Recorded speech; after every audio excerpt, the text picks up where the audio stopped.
Welcome to agri time learn agriculture with me. Friends, जैसा कि आपने थंबनेल में देखा, टाइटल में पढ़ा कि आज हम एग्रोनॉमी का 8 क्लास करने वाले हैं। ठीक है, इससे पहले हमने क्लास 7 तक कंप्लीट कर लिया है। सो अगर आपने उसे नहीं देखा है तो ज़रूर देखें, तभी आपको ये वीडियो जो है वो समझ में आएगा। तो पिछला पार्ट ज़रूर देखें, ठीक है, उसके बाद आप ये पार्ट देखिए। ठीक है, तो मेरी वॉइस अब तक अच्छे से पहुंच रही है तो बताइए स्माइल करके। ठीक है, सभी कमेंट बॉक्स में स्माइली बनाइए, फिर क्लास जो है वो स्टार्ट हो जाएगा। सभी स्माइली बनाइए ताकि मैं जान सकूं। ओके, मतलब मेरी वॉइस अब तक अच्छे से पहुंच रही है। सो चलिए शुरू करते हैं आज का क्लास। और आज हम जानने वाले हैं हलों को विभिन्न आधारों पर वर्गीकृत। पिछले क्लास में हमने भू परिष्करण के बारे में बेसिक जो ज्ञान है, ठीक है, बेसिक जो जानकारियां हैं वो हमने डिस्कस कर लिया था कि भू परिष्करण क्या होता है, टिल्थ क्या होता है, भू परिष्करण की जनक कौन है, देसी हल की संरचना, ठीक है, इन सभी के बारे में हमने डिस्कस किया था पिछले क्लास में। और आज हम हल को विभिन्न आधारों पर वर्गीकरण करेंगे। तो टोटल जो वर्गीकरण किया गया है हल को, उसके आधार पर वो किया गया है आपका 8 भागों में। और कौन कौन से भाग हैं वही हम यहाँ पे देखने वाले हैं। तो सबसे पहला है आपका मिट्टी को चीरने व काटने वाला हल। चीरने व काटने वाला हल, ठीक है, चीरने व काटने वाला हल। तो इसके अंतर्गत कौन कौन से हल आते हैं? तो इसके अंतर्गत देसी हल और कल्टीवेटर, ये सभी आते हैं। ठीक है, सेकेंड ऑप्शन जो है वो है आपका मिट्टी पलटने वाला हल। सिर्फ पलटने वाला हल, पलटने वाला हल, ठीक है। तो इसके अंतर्गत जो हल आती हैं वो आती है आपका एमबी प्लाउ, मोल्ड पोल हल, ठीक है। सेकेंड आता है आपका पंजाब हल। थर्ड आता है आपका यूपी नंबर 1 और 2 हल, ठीक है। थर्ड में है आपका एक हत्था वाला हल। एक हत्था वाला हल, सिर्फ एक हत्थे से ही वो चलता है। तो इसके अंतर्गत जो हल आती हैं वो आती है आपका देसी हल, प्रजा हल, वाह हल, ठीक है, शाबाश हल और मिस्टन हल, ठीक है। ये सभी एक हत्थे से चलने वाली हल होती हैं। अब बात करेंगे हम आगे 2 हत्था से चलने वाली हल के बारे में, ठीक है।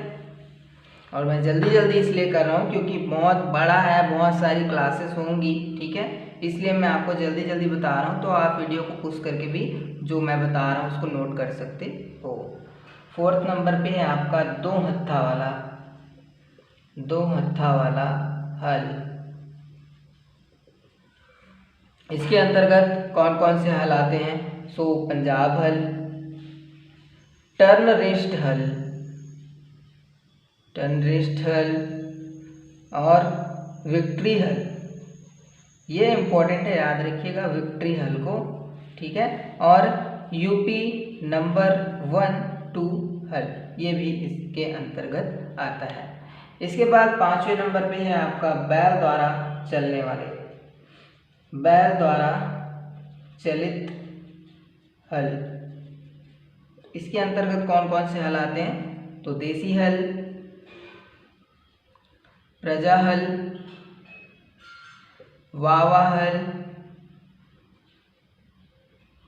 शाबाश हल,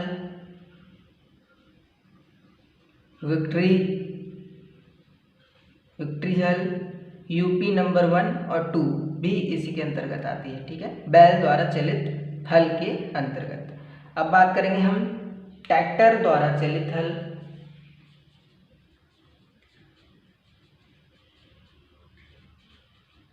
ट्रैक्टर द्वारा चलित हल, तो इसके अंतर्गत कौन कौन से हल आते हैं? सो कल्टीवेटर,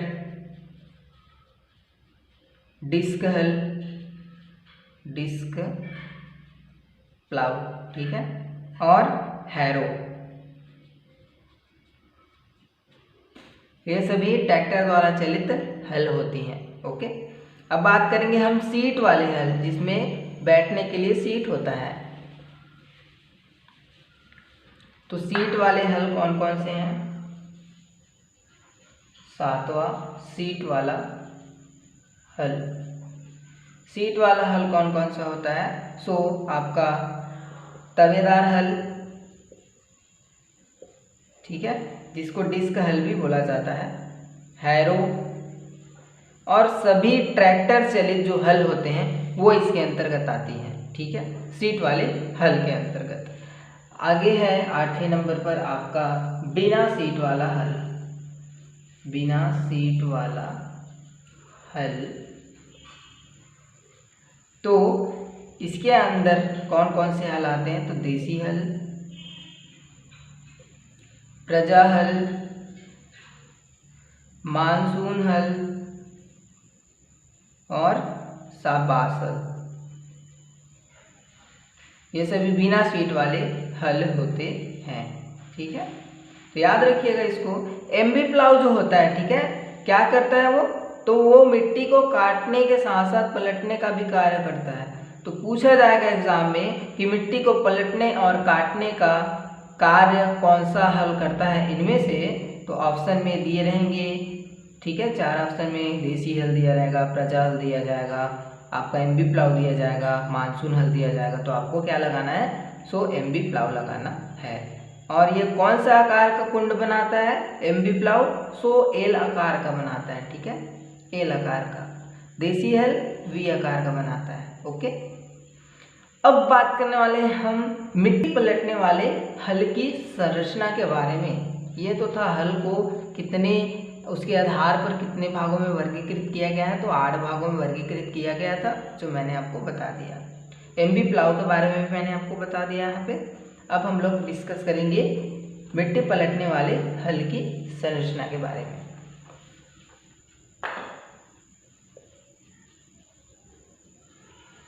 मिट्टी पलटने वाले हल की संरचना, ठीक है। तो इसका जो मेन पार्ट होता है या कहें मुख्य भाग, तो कौन कौन सा होता है? मुख्य भाग, मुख्य भाग, तो फर्स्ट है आपका हलमोल, हलमोल, ठीक है, जिसे हम फॉक कहते हैं, फॉक, ठीक है। तो यह हल का सबसे निचला वाला हिस्सा होता है, ठीक है, मिट्टी पलटने वाले हल का। और इस भाग पर क्या लगा होता है? फार, ठीक है, जनरली जो काटने व उसको चीरने का काम करता है उनमें फार लगा होता है, लेकिन इसमें मिट्टी पलटने वाले हल में फार के स्थान पर क्या लगा होता है? तो मिट्टी पलट पंखा लगा होता है, मिट्टी पलट पंखा लगा होता है। ओके, यह दाबरोधी होती है, जिसके वजह से जो मिट्टी है उसको ये पलटता है। यह कौन से लोहे से बना होता है? तो ये ढलवा लोहे से बना होता है, ढलवा लोहा, ठीक है, और पिटवा जो लोहा है, ठीक है, उससे भी बना होता है। तो 2 लोहे से बना होता है, एक तो है आपका ढलवा लोहा और दूसरा है आपका पिटवा लोहा। कौन बना होता है? तो मिट्टी पलट पंखा बना होता है। और जो मिट्टी पलट पंखा है वो कहाँ पे होता है? तो फार के स्थान पर लगा होता है। दूसरा जो भाग है वो है आपका पंखा, यानी कि मिट्टी पलट फार।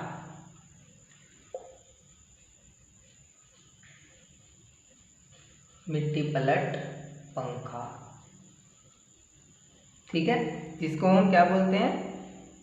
मिट्टी पलट फार, मिट्टी पलट पंखा ही बोलते हैं, ठीक है। तो यह भाग मिट्टी को पलटने एवं भुरभुरा बनाने का काम करता है। मिट्टी की किस्म के आधार पर जो पंखे होते हैं उसके 5 प्रकार होते हैं। कितने प्रकार होते हैं मिट्टी पलट पंखा के? तो 5 प्रकार होते हैं मिट्टी के किस्म के आधार पर। पहला है आपका मुड़ उखाड़ पंखा, ठीक है। स्टेबल टाइप दूसरा है आपका नई तोड़ पंखा। तीसरा है आपका सामान्य मिट्टी वाले पंखे, सामान्य मिट्टी वाले पंखे। चौथा है आपका काली एवं चिकनी मिट्टी को पलटने वाले पंखे, काली व चिकनी मिट्टी को पलटने वाले पंखे। और लास्ट में है आपका उच्च गति वाले पंखे, 5वें नंबर पे उच्च गति वाले पंखे, ठीक है। ये सभी मिट्टी पलट पंखा के प्रकार हैं, ठीक है, तो याद रखिएगा इसको। तीसरा जो मुख्य भाग मतलब मिट्टी पलटने वाले की संरचना जो है, तो पहला तो था मुख्य भाग में आपका हल मूल, दूसरे में आपका मिट्टी पलट पंखा, और अब तीसरा बात करेंगे हम।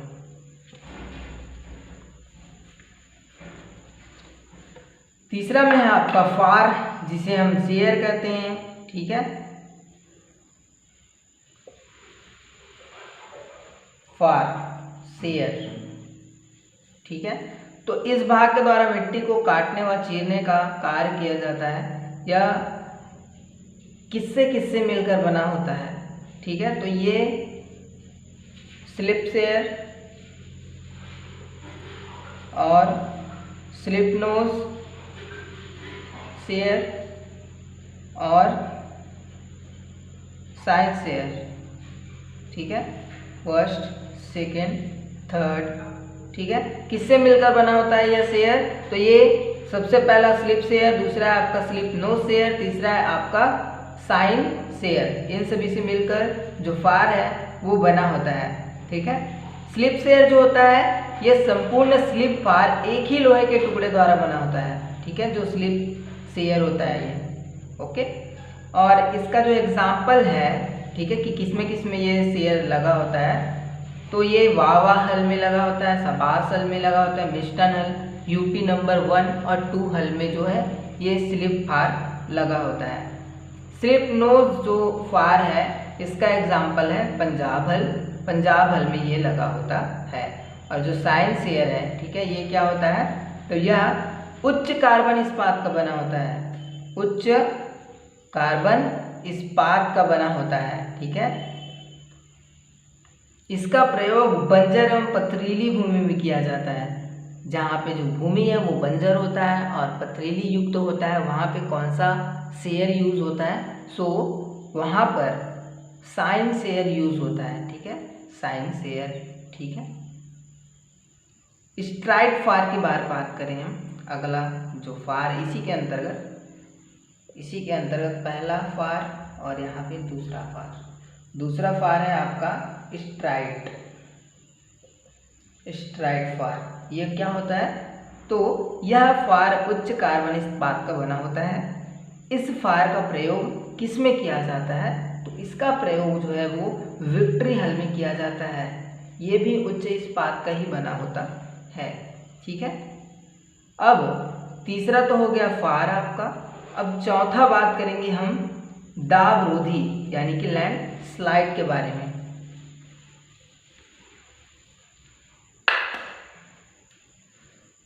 फोर्थ नंबर पे है आपका लैंड स्लाइड, ठीक है। तो यह मिट्टी पलट हल का वह भाग होता है जो कुंड की दीवार से सटकर चलता है तथा यह हल का संतुलन बनाकर उसे पलटने से रोकता है। क्या करता है, तो ये जो आपका फार है, ठीक है, उससे सटकर चलता है। कुंड का जैसे कुंड बनाएगा कोई भी हल, तो उसके साथ यह सटकर चलता है और जो हल है उसको मतलब हिलने डुलने नहीं देता है, एक ही स्थान पर चलने देता है, संतुलन बनाकर रखता है फार का या फिर हल का, ठीक है। तो उसको हम क्या बोलेंगे, तो लैंड स्लाइड बोलेंगे। और जनरली जो लैंड स्लाइड है वो किसके कितने प्रकार होते हैं, तो निम्न दाब रोधी होता है, मध्यम दाब रोधी होता है और उच्च दाब रोधी होता है, ठीक है। तो ज़्यादा याद नहीं रखना है, बस इतना याद रखो। इसका जो प्रकार होता है, पहला होता है निम्न दाब रोधी, दूसरा होता है मध्यम दाब रोधी और तीसरा होता है आपका उच्च दाब रोधी। अब 5वां नंबर जो है वो है आपका अन्य सहायक भाग। अन्य सहायक भाग तो कौन कौन से होते हैं? तो फर्स्ट है आपका क्लेविस। इसका प्रयोग हरीस को बैलों से या ट्रैक्टर से जोड़ा जाता है तथा इसका प्रयोग कुंड की गहराई हेतु भी किया जाता है। कुंड की जो गहराई है ना, उसको मापने के लिए इसका प्रयोग किया जाता है। यह कितने प्रकार का होता है जो क्लेविस है ये? तो यह 2 प्रकार का होता है, वर्टिकल और हॉरिजॉन्टल। ठीक है। तो वर्टिकल में इसके द्वारा कुंड की गहराई को कम या ज़्यादा किया जाता है और हॉरिजॉन्टल में जो किया जाता है सो इसके द्वारा कुंड की जो चौड़ाई होती है उसको कम या ज़्यादा किया जाता है। वर्टिकल में गहराई को कम ज़्यादा और हॉरिजॉन्टल में आपका चौड़ाई को कम ज़्यादा। ठीक है। तो जो जो बोल रहा हूँ उसको नोट करते जाओ अपने जो भी नोटबुक रखे होंगे उसमें। अब हम बात करेंगे काउल्टर। ये पहला था आपका अन्य भाग का क्लेविस और दूसरा है आपका काउल्टर। ठीक है। तो ये क्या होता है? तो यह हरीस से जुड़ा हुआ एक ऐसा भाग होता है जो कि कुंड की दीवार से मिट्टी हटाने का कार्य करता है। कुंड का जो दीवार होता है वहाँ से मिट्टी को हटाने का काम करता है। जब भूमि में अत्यधिक घास उगे होते हैं तब काउल्टर का प्रयोग है वो किया जाता है या उपयोग किया जाता है, जब घास अधिक हो भूमि में तब। इसके बाद तीसरे नंबर पे है आपका पहिया।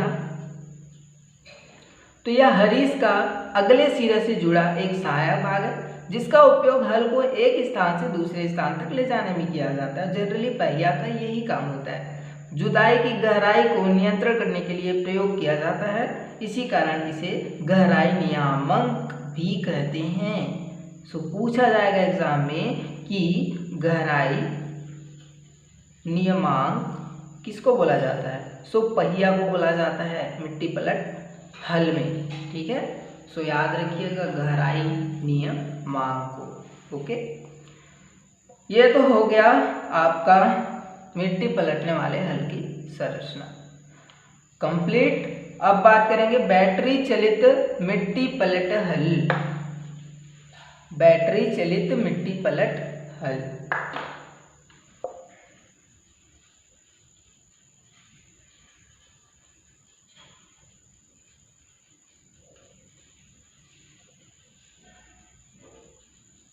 ठीक है। तो कौन कौन से हैं? तो एग्जाम्पल के तौर पे आप मिस्टन हल को ले सकते हो।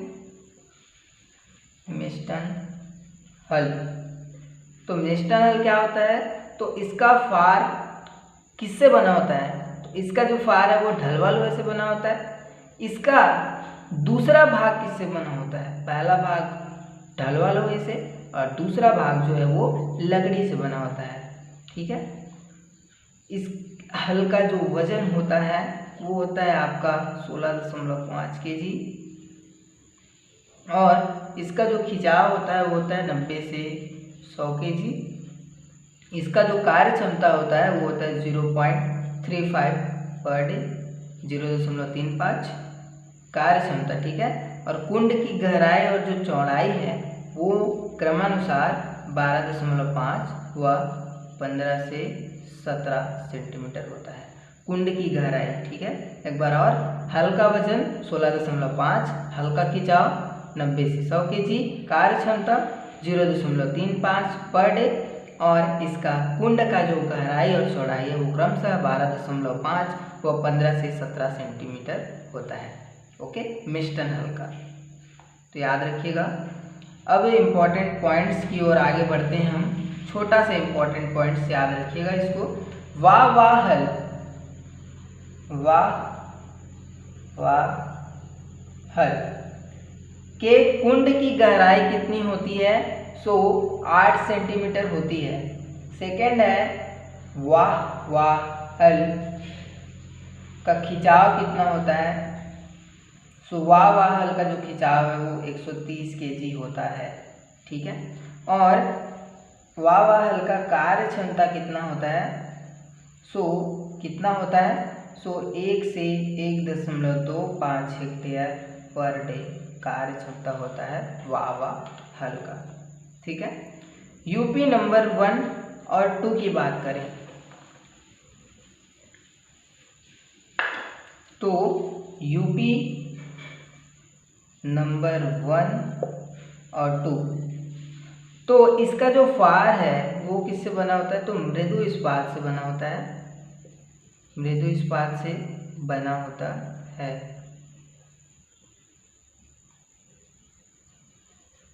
इस हल का जो वजन है वो होता है आपका 25 kg। यूपी नंबर 1 और 2 की बात कर रहे हैं हम यहाँ पे। और यूपी नंबर 1, 2 हल के कुंड की गहराई और जो चौड़ाई है वो क्रमानुसार कितनी होती है? तो 10 सेंटीमीटर व 15 सेंटीमीटर, ये गहराई, ये है आपका चौड़ाई यूपी नंबर 1 और 2 का। ठीक है। ये हमने बात कर लिया यहाँ पे प्राथमिक भू परिष्करण यंत्रों के बारे में। ठीक है। ये जितने भी यहाँ पे हम हल की बात किए ना, ये आपका प्राथमिक भू परिष्करण के यंत्र थे। ओके, जितने हमने बात की अभी तक के क्लास में भू परिष्करण में, टीलेज में। अब आगे जानेंगे हम द्वितीयक भू परिष्करण के यंत्रों के बारे में। ठीक है। दूसरा जो सेकेंडरी भू परिष्करण है, सेकेंडरी जो टीलेज है, उसमें कौन कौन से जो यंत्र हैं उसका प्रयोग किया जाता है, उसके बारे में हम यहाँ पे डिस्कस करेंगे। तो यहाँ पे लिख देता हूँ मैं, द्वितीयक भू परिष्करण के यंत्र। तो फर्स्ट है आपका हैरो। ठीक है, हैरो आता है और इसे ट्रैक्टर व बैल, ट्रैक्टर व बैल दोनों से चलाया जा सकता है। जो भूमि को क्या करता है? तो खोदने का काम करता है, खोदने का कार्य करता है। ठीक है। ट्रैक्टर व बैल दोनों में मतलब कि ये चलाया जा सकता है। और ये क्या करता है? भूमि तो खोदने का कार्य करता है। यह लोहे की या लकड़ी की चौखट में लोहे की नोकदार खुटिया या पतली तार लगी होती है। मतलब इसमें लोहे की या लकड़ी की चौखट की, ठीक है, में लोहे की नोकदार खुटिया या पतली तार लगी होती है। नहीं समझे अभी तक? तो सुनिए एक बार और। जो इस हल होता है ना, इसमें लोहे से या फिर लकड़ी से, ठीक है, क्या लगा होता है? तो इसमें जो चौखट टाइप होता है, ठीक है, इस तरीके से, तो इसमें क्या लगा होता है? इसमें एक लोहे की नोकदार खूंटियाँ लगी होती हैं, खूंटियाँ, ठीक है, या पतली तार। ओके, तो याद रखिएगा इसको। चलिए अब हैरो के प्रकार को देखते हैं कि हैरो का जो हैरो हल जो है इसका कौन कौन सा प्रकार होता है। तो इसका फर्स्ट जो प्रकार है वो है तवेदार हैरो, तवेदार हैरो, ठीक है, जिसको हम क्या बोलते हैं? डिस्क हैरो भी बोलते हैं।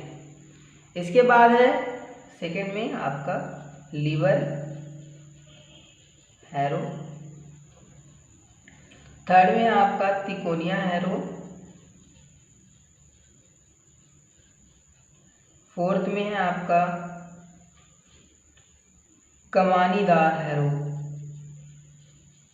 कमानीदार हैरो, और फाइव में है आपका zigzag harrow, zigzag harrow, और छठे नंबर पे है ब्लेड हैरो,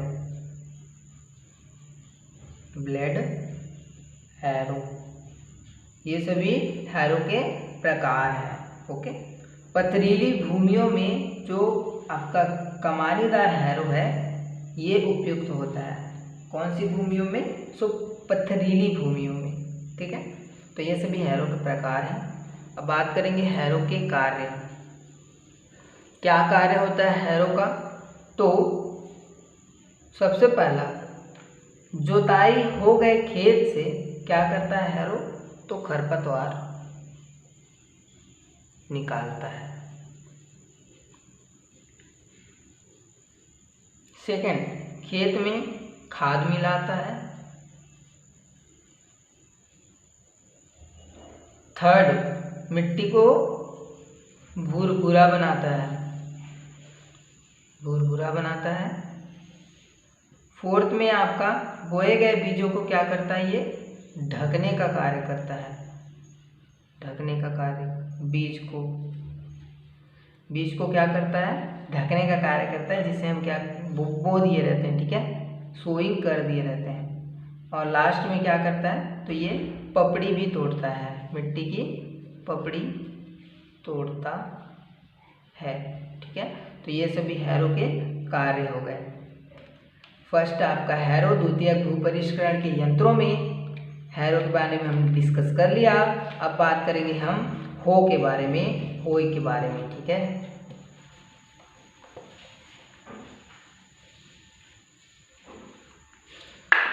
दूसरा है आपका हो।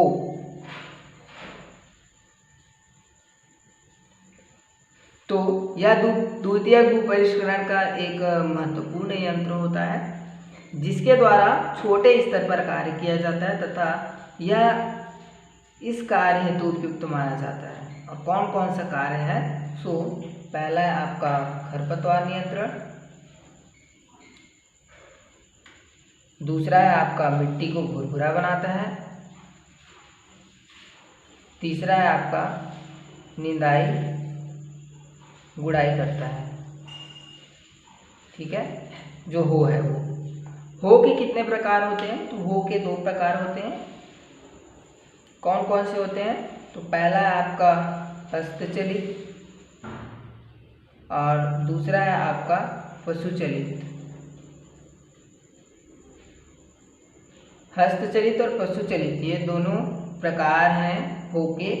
और जो हस्तचलित हो है, इसमें क्या क्या होता है, कौन कौन से हल होते हैं, तो इसमें पहिया हो, रोटरी हो, सींग हो, शरमा हो, कुदाली हो, फावड़ा हो, खुरपी हो इत्यादि इसके एग्जाम्पल हो जाएंगे, ठीक है।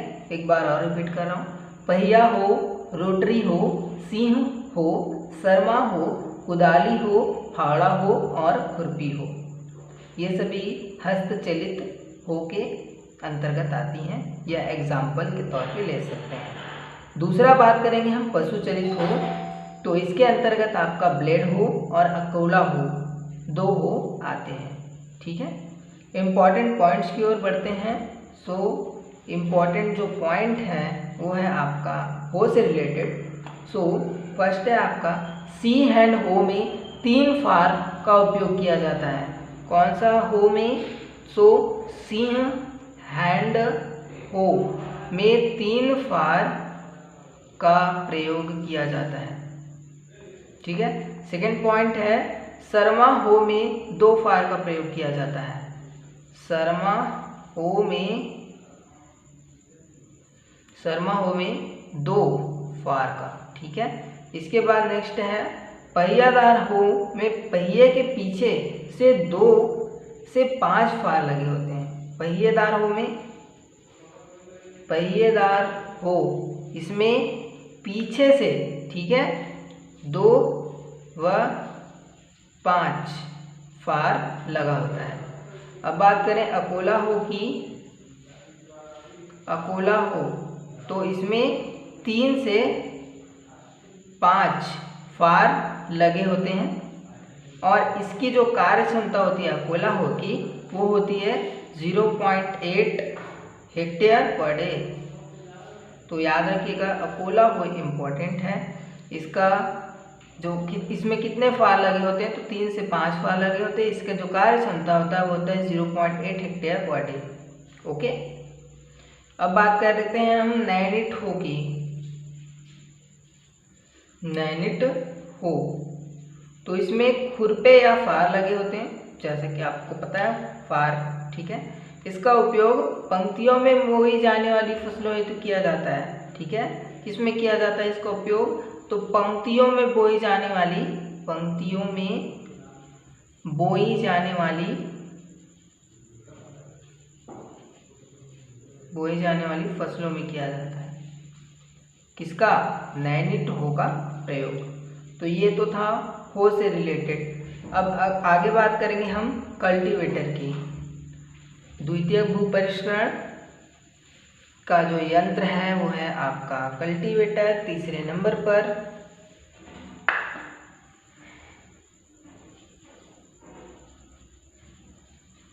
कल्टीवेटर। तो यह भी द्वितीयक भू परिष्करण का यंत्र होता है और यह प्राथमिक व द्वितीयक दोनों में उपयोग किया जाता है। ठीक है, प्राथमिक भू परिष्करण का भी यंत्र है और द्वितीयक भू परिष्करण का भी ये यंत्र होता है। ठीक है, यह एक बहुउद्देशीय हल होता है। कौन सा हल? बहुउद्देशीय हल होता है। यह मृदा को सिर्फ काटता है। ठीक है, क्या करता है कल्टीवेटर? सिर्फ काटता है, पलटने वलटने का कार्य ये नहीं करता है। बात करें इसके प्रकारों की तो इसका पहला प्रकार है पशु चलित कल्टीवेटर और इसके अंतर्गत कौन कौन से जो कल्टीवेटर है वो आते हैं? कानपुर कल्टीवेटर, दूसरा है आपका जूनियर कल्टीवेटर। ठीक है, ये पशु चलित कल्टीवेटर के अंतर्गत आती हैं, कानपुर कल्टीवेटर और जूनियर कल्टीवेटर। एक पॉइंट नोट कीजिएगा, मैकोमिर्क कल्टीवेटर, RN कल्टीवेटर, वाह जूनियर कल्टीवेटर, ये सभी किसके अंतर्गत आती हैं? तो ये पशु चलित कल्टीवेटर के अंतर्गत आती हैं। तो एक इम्पॉर्टेंट है वो मैं यहाँ पे लिख दे रहा हूँ,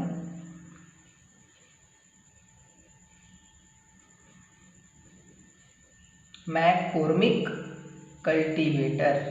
ठीक है, पूछा जाता है, ये पूछा गया है मैकोमिर्क कल्टीवेटर पशु चलित है कि हस्तचलित है, ये पूछा जाता है। तो पशु चलित कल्टीवेटर है मैकोमिर्क कल्टीवेटर। ओके, सेकंड है आपका दूसरा ट्रैक्टर चलित कल्टीवेटर, ट्रैक्टर चलित कल्टीवेटर। तो इसमें स्प्रिंग युक्त कल्टीवेटर होता है और स्प्रिंग रहित कल्टीवेटर होता है। ठीक है, कौन कौन सा? स्प्रिंग युक्त कल्टीवेटर और स्प्रिंग रहित कल्टीवेटर। बैलों से चलाए जाने वाले कल्टीवेटर में 3 से 5 सीयर, जिसको हम फार बोलते हैं, ठीक है, 3 से 5 फार का प्रयोग हुआ मतलब हम करते हैं बैलों से चलाए जाने वाले कल्टीवेटर में। ठीक है, लेकिन ट्रैक्टर जो चलित है कल्टीवेटर है उसमें कितने फार का प्रयोग होता है? तो 7 से 9 फार का उपयोग किया जाता है। ठीक है, तो इसको याद रखिएगा। बैल चलित में 3 से 5 और ट्रैक्टर चलित में 7 से 9 फार प्रयोग किया जाता है। बैल चलित कल्टीवेटर की जो कार्य क्षमता होती है, ठीक है, बैल चलित कल्टीवेटर की वो होती है आपकी 0.8 हेक्टेयर पर डे। ये बैल चलित की है। ठीक है, अब बात करेंगे हम ट्रैक्टर चलित की कार्य क्षमता, तो पर डे इसका होता है 0.5 to 0.6 हेक्टेयर। ठीक है, ये बैल चलित और ये है आपका ट्रैक्टर चलित। ठीक है, तो नोट करते जाइए। आगे बात करें हम कल्टीवेटर के कार्य की। क्या कार्य करता है कल्टीवेटर? तो खाली खेत में क्या करता है ये? खाली खेत में जुताई का कार्य। दूसरा है आपका खरपतवार निकालता है या खरपतवार नष्ट करता है। तीसरा है आपका बीजों को क्या करता है? बीजों को खेतों में मिलाता है। चौथा खड़ी फसल में क्या करता है? खड़ी फसल में ये निराई गुड़ाई करता है, निराई गुड़ाई। और 5वां नंबर का जो कार्य है इसका वो है मिट्टी को क्या करता है? भुरभुरा बनाता है। ठीक है, तो ये कल्टीवेटर के कार्य होते हैं। ठीक है, तो याद रखिएगा इसको सभी। तो द्वितीयक भूपरिष्करण का जो यंत्र है उसको हमने यहाँ पे आप सभी को बता दिया है। अब जो मेन पॉइंट्स हैं उनके बारे में हम चर्चा करेंगे, महत्वपूर्ण बिंदुओं के बारे में जो कि एग्जाम में पूछा जाता है आपके। तो पहला है आपका इम्पोर्टेंट पॉइंट में, हलों का परिणाम किसको बोला जाता है? Dimension of the flow. हलों का परिमाण, ठीक है, डायमेंशन ऑफ प्लाउ। तो हलों द्वारा काटे गए कुंड की चौड़ाई को हलों का परिणाम या डायमेंशन ऑफ द प्लाउ कहा जाता है। हलों द्वारा काटे गए कुंड की चौड़ाई को, ठीक है, क्या बोला जाता है? हलों का परिणाम बोला जाता है। यह देसी हल में मतलब कि चौड़ाई को कितने, यहाँ पे मैं लिखता हूँ पहले, ठीक है, देसी हल में 8 से 10 सेंटीमीटर। ठीक है, तो ये क्या है जो मैंने यहाँ पे लिखा है? तो ये देसी हल जो होता है वो कितने चौड़ाई पर मिट्टी को काटता है? तो 8 से 10 सेंटीमीटर की चौड़ाई पर काटता है। ठीक है, उसी तरह छोटे मिट्टी जो पलट है, छोटे मिट्टी पलट हल, तो ये कितने चौड़ाई पर काटते हैं? तो ये काटते हैं 10 से 15 सेंटीमीटर में। ठीक है, और जो मध्यम मिट्टी पलट हल जो होते हैं ये कितने चौड़ाई पर काटते हैं? तो ये काटते हैं 15 से 20 सेंटीमीटर। इसके बाद भारी मिट्टी पलट हल जो कि 20 से 25 सेंटीमीटर पर चौड़ाई पर क्या करता है? काटता है मिट्टी को। ठीक है, तो ये हलों का परिणाम को याद रखिएगा। एक बार और मैं उसको बता रहा हूँ, हलों द्वारा काटे गए कुंड की चौड़ाई को हम हलों का परिणाम या फिर डायमेंशन ऑफ प्लाउ कहते हैं। सेकेंड इम्पॉर्टेंट जो पॉइंट है वो है हलों का गला। सेकेंड है आपका हलों का गला। हलों का गला, हलों का गला किसको बोला जाता है? Tall of plough. तो हलों के फार की नोक, ठीक है, हल का जो फार होता है इस तरीके से, ठीक है, तो इसका जो नोक होता है, ठीक है, और हरीस के बीच की लंबवत दूरी को ही हम हलों का गला या थॉट ऑफ प्लाउ कहते हैं। ठीक है, एक बार और बता रहा हूँ, हलों के फार के नोक और हरीस के बीच की लंबवत दूरी को हम बोलते हैं हलों का गला। ठीक है, नेक्स्ट पॉइंट है फार का सह बिंदु किसको बोला जाता है? तो हलों को समतल सतह पर खड़ा करने पर वे जिस बिंदु के कारण भूमि पर खड़े रहते हैं उसे फार का सह बिंदु कहा जाता है। यह फार की नोक वाली बिंदु होती है। यानी कि अभी जो मैंने बताया आपको, इस तरीके से जो फार है वो होता है, ठीक है, लगा होता है, और ये वाला जो बिंदु होता है इसी को हम फार का सह बिंदु बोलते हैं। ठीक है, अगला पॉइंट है खिंचाव, जिसको हम बोलते हैं ट्राफ। ठीक है, तो यह क्या होता है?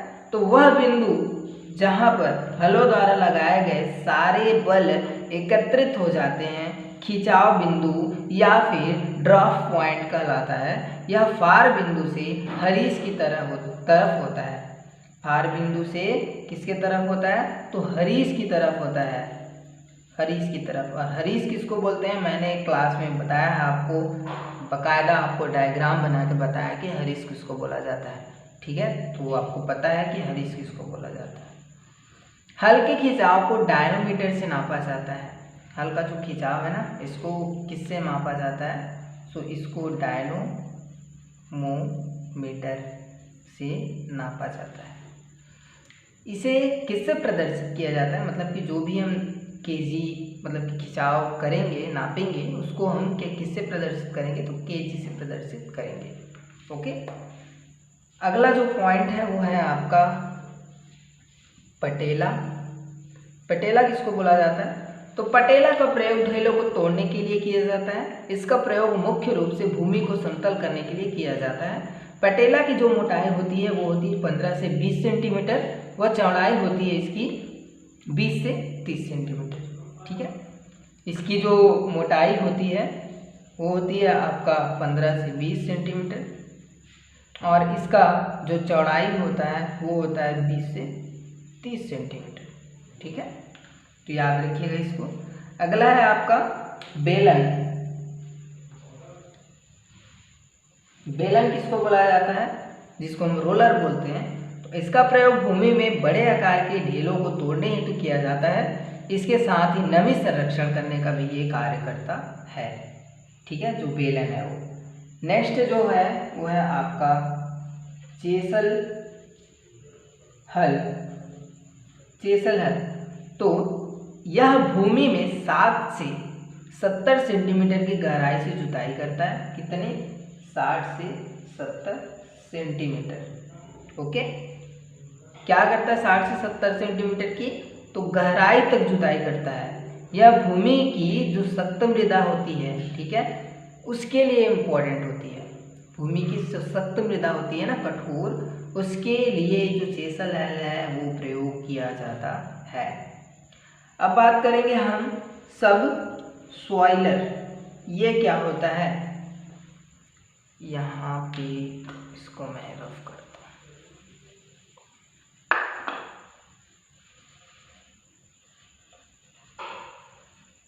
सब सॉइलर, इसको क्या बोलते हैं, मतलब क्या होता है ये, तो यह भूमि में 40 सेंटीमीटर की गहराई से जुताई करता है। कितने, 40 सेंटीमीटर गहराई तक की जुताई करता है भूमि में। यह भूमि की सख्त मृदाओं हेतु उपयुक्त होती है।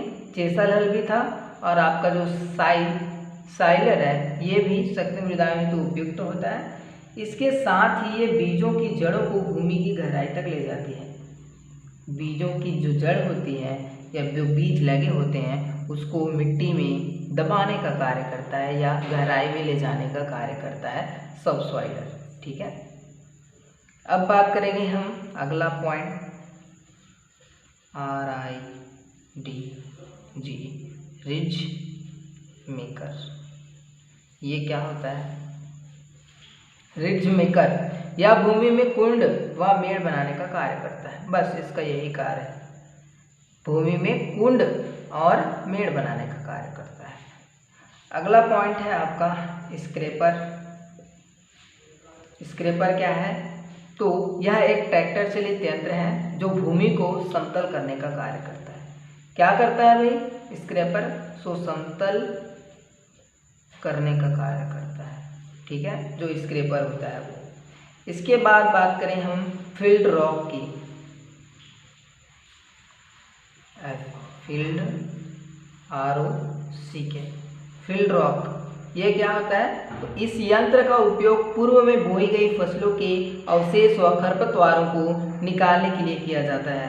पूर्व में बोई गई फसलों के अवशेष, जैसे हम धान को जनरली उगाते हैं, उसके बाद हम उसे काट कर घर ले आते हैं, लेकिन उसका जो जड़ वाला भाग है वो खेतों में ही रह जाता है, तो उसे निकालने के लिए हम फील्ड रॉक का प्रयोग करते हैं। साथ ही साथ जो खरपतवार भी होते हैं उसका मतलब खेतों से बाहर निकालने के लिए भी फील्ड रॉक का ही प्रयोग किया जाता है। इसके बाद बात करें हम पैडी पैडलर की। ठीक है, पैडी पैडलर ये क्या होता है,